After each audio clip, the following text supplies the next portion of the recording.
እጅግ አድርገን እናመሰግናለን። ሰላም ያባት ይብሩካል። እግዚአብሔር የተባረከ ይሁን።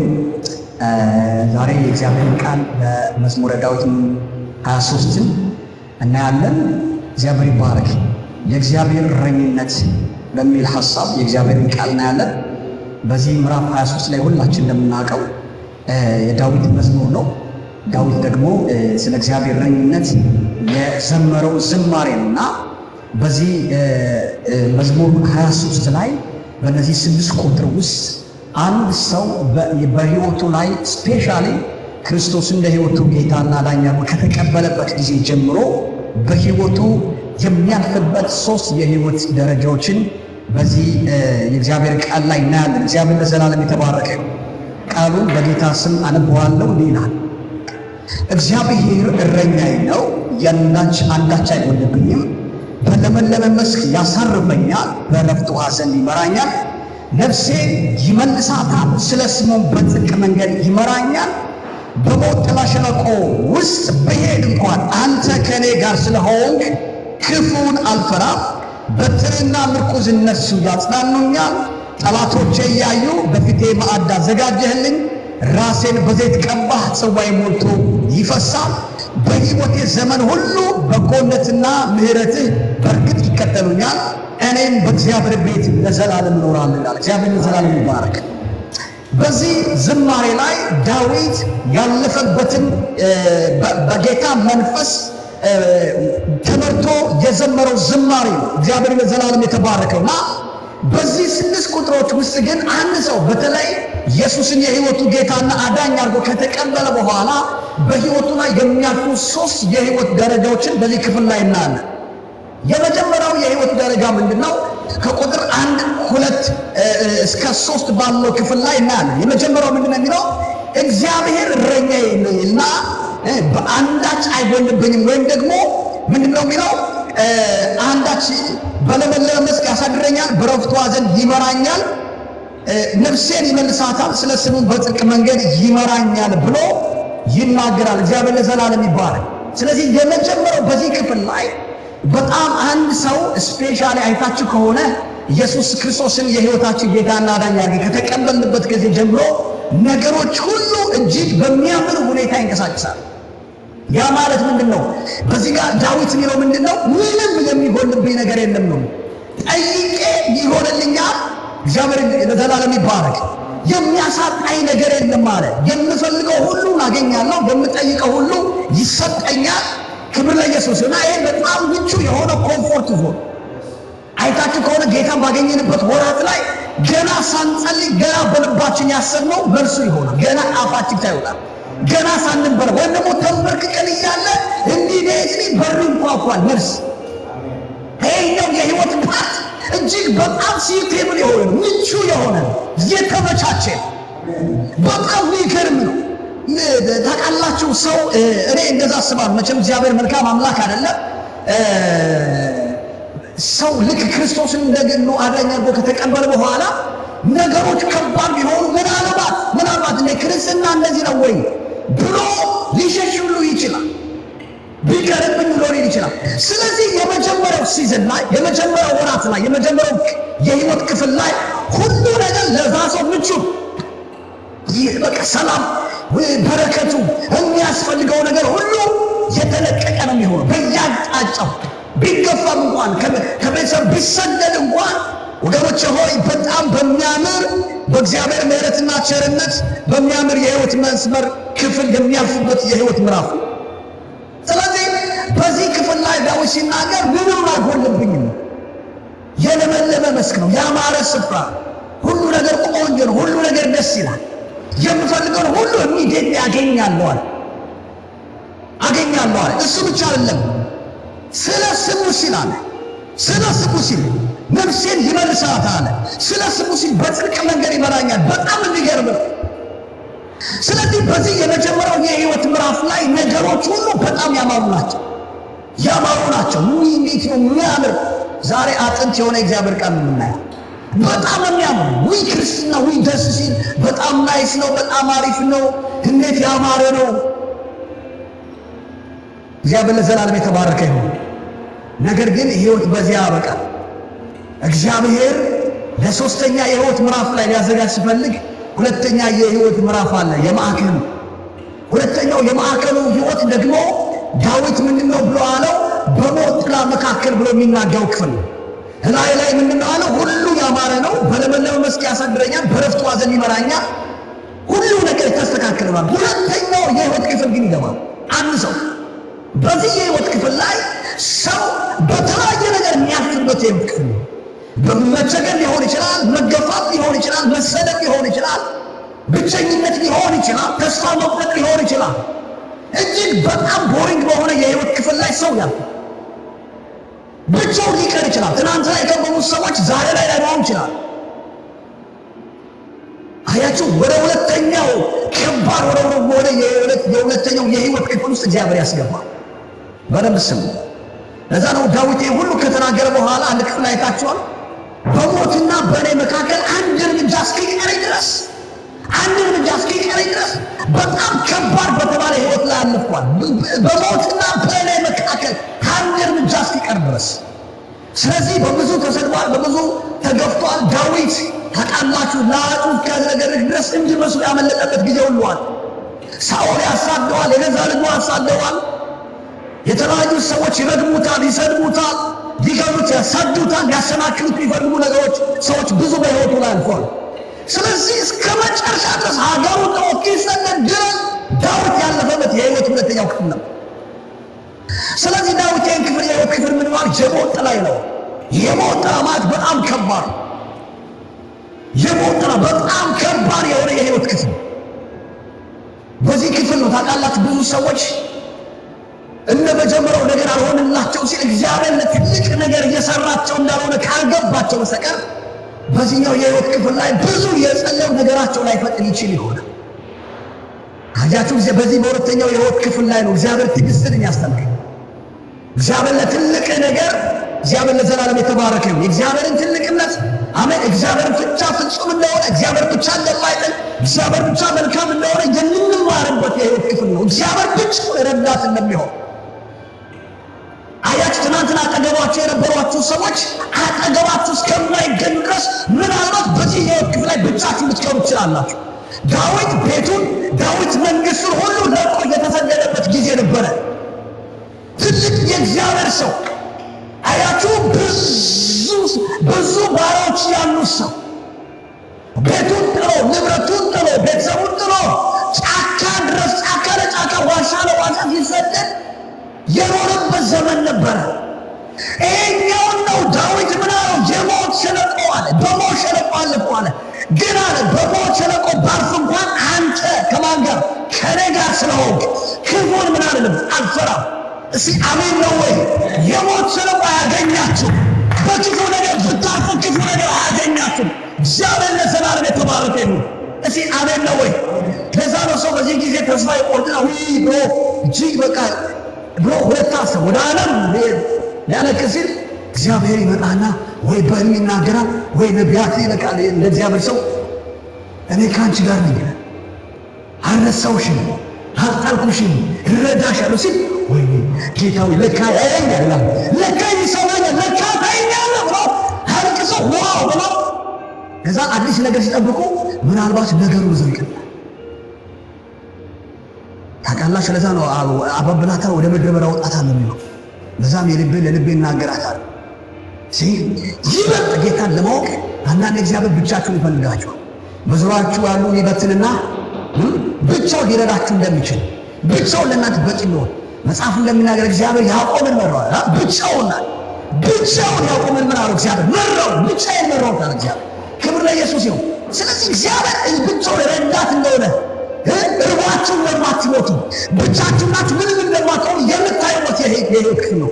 ከባድ ሁኔታ ካላችሁ በዛ ውስጥ የእግዚአብሔርን አብሮነት የምትለማመዱበት ይሁን። ሲያሜን ነው ወይ?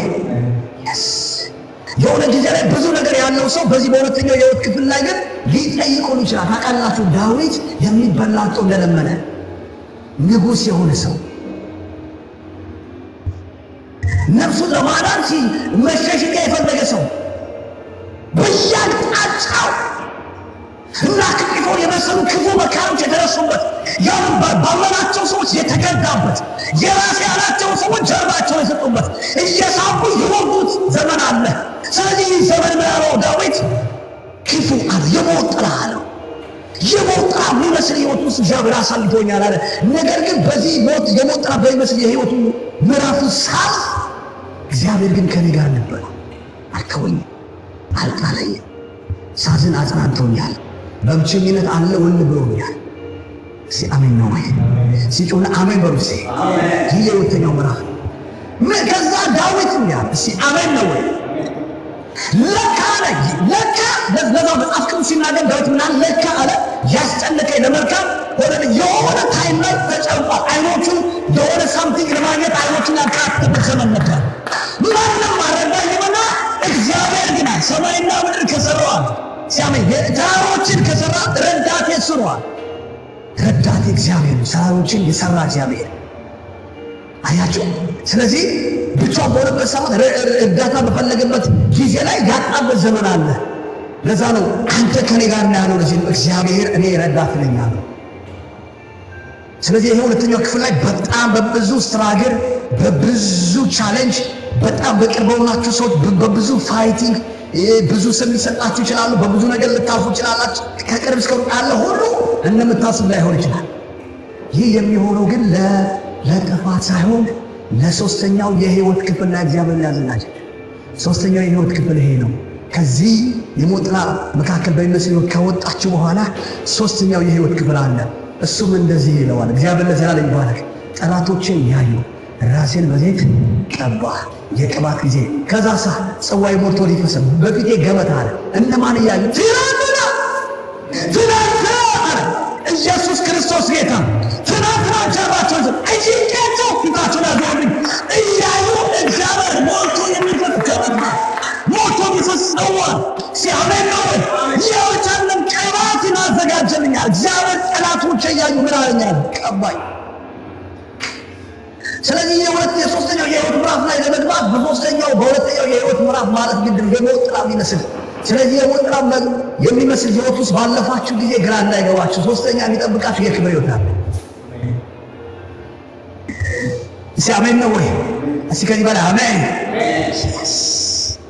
ትናንትና አጥቻለሁ፣ አሁን ግን ሞልቶ የሚፈስ ገበታ እግዚአብሔር አዘጋጀ። ቀባኛል። ጠላት ሰዎች እያዩዋል፣ ወንድሞች እያዩ፣ ምቀኞች እያዩ እግዚአብሔር ቀባኛል። ቀባኝ ለእስራኤል ንጉሥ አደረገው። ሲያመኝ ነው ወይ? ስለዚህ አንድ ሰው ከመጀመሪያው ኮምፎርት ከሆነ ዞን ወጥቶ ወደ ሁለተኛው የህይወት ክፍል ሲገባ እግዚአብሔር ረስቶታል። በዚህኛው ክፍል ነው ሰው እግዚአብሔር ረሳ ይመስላል። እግዚአብሔር ማያው አይመስለውም። እግዚአብሔር የሚያውቀው አይመስለውም። አንዳንድ እግዚአብሔር ለዓለማው ጨካኝ ስለሆነ እያሳለፈ ግን ዝም ይላል። ለምን? ነገ ለብዙዎች እንደምደርስ ጌታ ያውቃል። ለብዙዎች በረከት ሊያደርገን በዓለም አደባባይ ሊያወጣ የክብሩ መገለጫ ልትሆን። ስለዚህ መሰራት አለበት። አሜን ነው ወይ? ባህሪን ይሰራዋል። አያችሁ ታቦት የተሰራው ከግራር ነው አይደል? ግራር እንጨት እሾህ ያለበት ነው። ያነ እንጨቱ ግራሩ እሾህ ሁሉ ተነስተው ነው ታቦት የተሰራበት። ስለዚህ የማይመቹ ነገሮች ሁሉ እግዚአብሔር ቢያስጠንበት ብቻውን እግዚአብሔርነቱን የምናውቅበት የህይወት ክፍል ነው። በዚህ በሁለተኛው የህይወት ክፍል ነው በእግዚአብሔር ላይ በደንብ መታመን እንጀምር። ለካ ላላችሁ እናንተ አከሬ የምትሉት የነበረ ሁለተኛው የህይወት ክፍል ላይ እግዚአብሔር ሲያሻግራችሁና በሁለተኛው የህይወት ክፍል ላይ እግዚአብሔር ሲገለጥላችሁ ወደ ሶስተኛው የህይወት ክፍል ሲያስገባችሁ የረዳኝ እግዚአብሔር ነው ትላል። ያወጣኝ እግዚአብሔር ነው። ሰው ያረገ እግዚአብሔር ብቻ ነው። ሲያመኝ ነው ወይ? ከዛ ሰው የእግዚአብሔር ሰው እንደዚህ አይነት ስኬታማ እንዴት ደረስክ ብሎ ሲሉ በጣም ከባድ የህይወት ክፍል ውስጥ አልፌ ነበረ። ነገር ግን እግዚአብሔር ረዳኝ። ያወጣኝ እግዚአብሔር ነው። ሰው ያደረገኝ ከምድረ በዳ ወጥቶ ዛሬ ለዚህ ያደረሰኝ የምትሉት ሁሉ ኢየሱስ ይሆናል ማለት ነው። እስኪ አሜን፣ እስኪ አሜን። አሜን ነው ወይ? አሜን ነው ወይ? ስለዚህ ምናልባት በሁለተኛው የህይወት ምዕራፍ ውስጥ ያለባችሁ ሰዎች ካላችሁ በጣም ደስ ይበላችሁ። የሚጠብቃችሁ የክብር ይሆናል። ወዶኛል ወደ ሰፊ ስፍራ ወጣኝ እንዳለ ዳዊት ሰፊ ነገር ጌታ ሊያስገባችሁ ነው። ስለዚህ የእግዚአብሔር እረኝነት አሜን እስከ መጨረሻ ድረስ ነው። ዳዊት ሲዘጋው እንደኛ ነው። ቸርነትና ምሕረቱ በሕይወት ዘመኔ ሁሉ ይከተሉኛልና ለዘላለም በእግዚአብሔር ቤት ይኖራል። አሜን ነው ወይ? ሃሌሉያ። ሕይወት ከእግዚአብሔር እረኝነት ጋር ፍጻሜው ያማረ። ጌታ ይባረክ። በምንም ሕይወት ብታልፉ የማይጥል የማይተው ሐሳቡን የማይለዋወጥ ወይ ተሳስቼ የቀባሁት የማይል እግዚአብሔር አለ። አሜን ነው ወይ? ለዛ ነው ጠላት አይኑ እያይ በመንፈሱ ነካኝ፣ አድረፈረፈኝ፣ አገዘኝ አገዘኝ አገዘኝ አገዘኝ። ወረተ ወይ መጽሐፍ ቅዱስ አንድ ታሪክ ሰማሁ። አንድ ታሪክ አነበብኩኝ። ይቺ ቡፌ ላይ የምትቀመጥ በጣም የምታብለጨልጭ ሸክላ ታውቃላችሁ? የእሷን ጽሑፍ አነበብኩና እንደዚህ አለች። የሆነ ጊዜ ላይ አለች አፈር ነበርኩ እና የመጣ ሰው ነው እየረገጠኝ ነው የሚሄደው፣ እየረገጠኝ ነው የሚሄደው። ከዛ የሆነ እጅ መጣና ሰበሰበኝና ወሰደኝና ውሃ ላይ አድርጎ ወገቤ እስከሚደርስ አሽቶ ምን አይነት ልጅ አይወደኩ ብዬ ከማለቴ የሆነ የሚሽከረከር ነገር ያስቀመጠኝና ጭንቅላቴ እስኪዞር ድረስ ያዞረ ጀርባዬን አንዴ አንገቴን አንዴ እያሸ ካቆየኝ በኋላ ከዛ ሲቆም ዋው ላርፍ ነው በቃ መከራ ያለቀ ከማለቴ የሆነ እሳት ውስጥ አስገባ። እሳት ውስጥ ገብቼ አይለኛ እሳት ተለቀቀብኝ። በጣም ያቃጥል ተቃጠልኩኝ። ከዛ ያ ሰው አልወጣኝ ከማለቴ የሆነ ነገር ቀለም ረጨት ታረገኝና ከድሮ ከነበረው እሳት 7 እጥፍ እሳቱን ጨምሮ አስገባ። የከባድ ነው አስገባዋል። ከዛ ስወጣ አሁን ያለኝን መልክ ይዤ ወጣ። እግዚአብሔር በሆነ ነገር ሲያሳልፋችሁ ከዓላማው አንጻር ትልቅ ስራ የሚጠብቅባችሁ ከሆነ እግዚአብሔር ትውልድ ሰጧችሁ ከሆነ ትውልድን አሸክሟችሁ ከሆነ እግዚአብሔር ለዘላለም የተባረከ። ከሰው ከሚያፍርበት የበለጠ ነገር የከፋ ነገር ወይ ደግሞ ከባድ ነገር ልታፉ ይችላል። አጠገባችሁ ያለው ሰው እንደሌለ ሊሆን ይችላል። ሊከዳችሁ ይችላል። ብዙ ነገር ሊላችሁ ይችላል። ብዙ የሚሰጣችሁ ይችላል። እግዚአብሔር ለዘላለም የተባረከ። ለብዙ እንዳልሰጣችሁ ለአንድ ሰው የሚሰጡት ነገር ልታጡ ይችላላችሁ። የሁለተኛው የህይወት ምዕራፍ እንደዛ ነው። ሶስተኛው የህይወት ምዕራፍ ሲቀየር ግን ትናንትና ገንዘብ በማጣታችሁ ምክንያት ለተለያችሁ ሰዎች ሰጪ ያደርጋችኋል ማለት ነው። ኢየሱስ ያለህ ሃሌሉያ። ስለዚህ መዝሙር 23 እግዚአብሔር እረኛዬ ነው ብሎ ዳዊት ሲናገር ያለፈበትን 3 አይነት የህይወት ምዕራፍ ነው የታየው። በተመቻቸ ህይወት፣ በከባዱ ህይወት እና ሶስተኛ ለትውልድና ለነሽን እግዚአብሔር ሲያስነሳውና ህዝብ ሲሰጠው። ኦ ሃሌሉያ አሜን ነው ወይ? ስለዚህ በጣም ደስ ይበላችሁ። የእግዚአብሔር እረኝነት የሆነ እስከሆነ መንገድ ዳር እስከሆነ ጊዜ ብቻ አይደለም፣ እስከ ማራንም እስከ ጥጋት ነው። እግዚአብሔር እስከ መጨረሻ ነው እረኝነቱ። ጌታ ኢየሱስ ሲናገር እኔ መልካም እረኛ ነኝ። መልካም እረኛ ነፍሱ ስለ በጎቹ አሳልፎ እኔ ባለሙያ አይደለሁም ማለት የሆነ ነገር አይቼ ሸሽቼ አይደለም። የሆነ ነገር ሲመጣ በጎችን ጥዬ መሄድ አይደለም ማለት እስከ መጨረሻ። ለዛ ነው ኢየሱስ ክርስቶስ ነፍሱን አሳልፎ ሰጠ፣ መልካም እረኛ ስለሆነ። ስለዚህ የክርስቶስ እረኝነት በህይወት ውስጥ እስከ መጨረሻ በሆነ ነገር ያለፍክ ሊሆን ይችላል። ግን እግዚአብሔር ስለማያውቅ ሲሆን እግዚአብሔር የሆነ ያየልክ የተሻለ ነገር አለ ካንተ ውስጥ እግዚአብሔር ህዝብ ሊያወጣ ከፈለገ እግዚአብሔር ቃል ለትውልዱ የሚጣፍ ሊያደርገው ከፈለገ ታልፋለህ።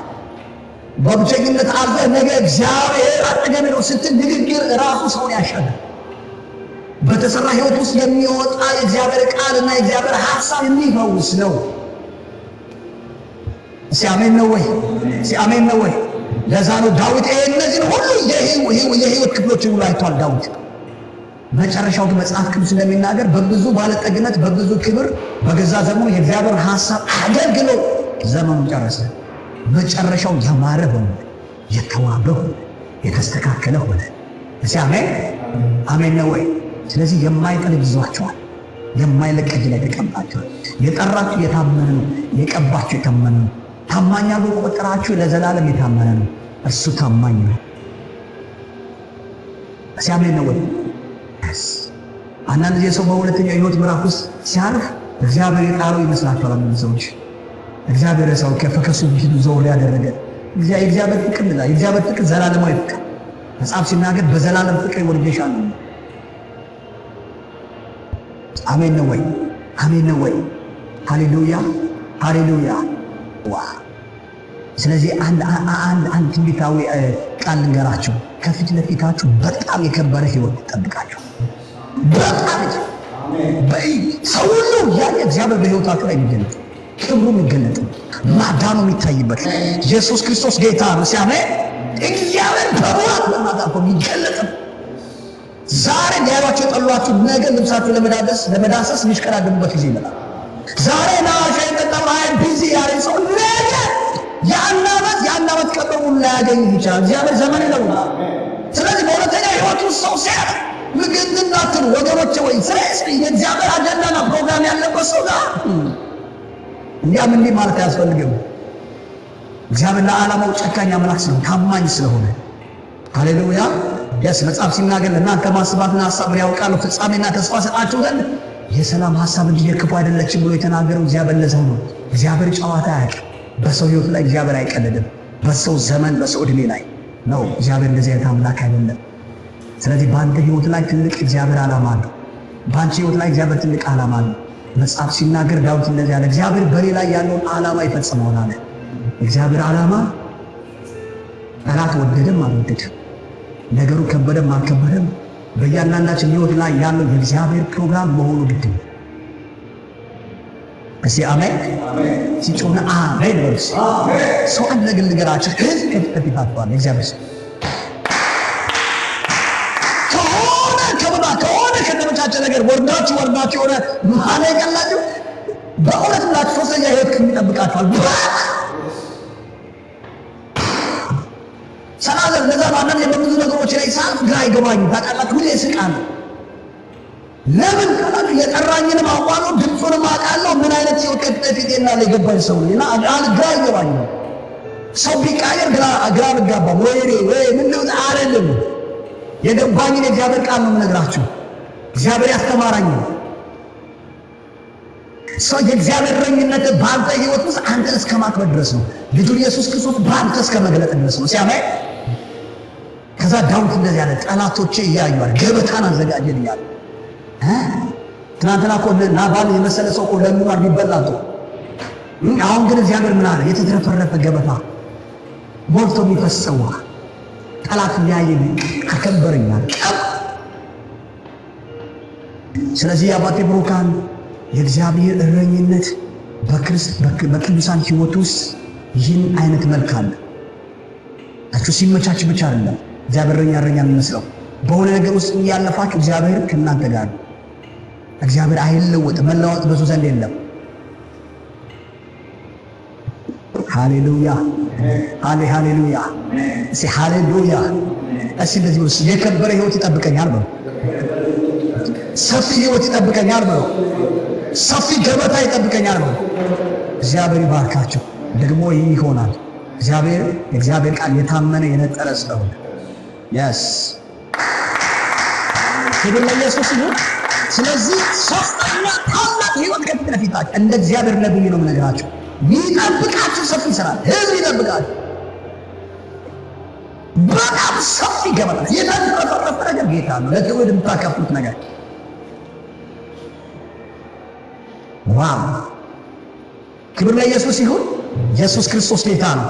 ስለዚህ ይህንን ቃል ሁልጊዜ መዝሙር 23 ስታስቡ በዛ ውስጥ ህይወታችሁን እዩት። የቱ ጋር ነው ያለሁት? የቱ ጋር ነው ያለሁት? በዚህ የህይወት ክፍል ላይ ግን የእግዚአብሔር እረኝነት ማይለወጥ እረኝነት ነው። በምንም ነገር ሰው ይለፍ በትርና ምርኩዝ የሚባሉ አሉ። ልክ ልትንሸራተት ሲል መጥቶ ደግፍ ይመጣል ያጽናል። ልጄ በህልም ይመጣል አለሁልህ ላይ ያሳያል። አይ እናንተ ያሳያል። ግን ለዓላማው እየሰራ ነው ጌታ ለትልቅ ነገር። እግዚአብሔር ለዘላለም የተባረከ ነው።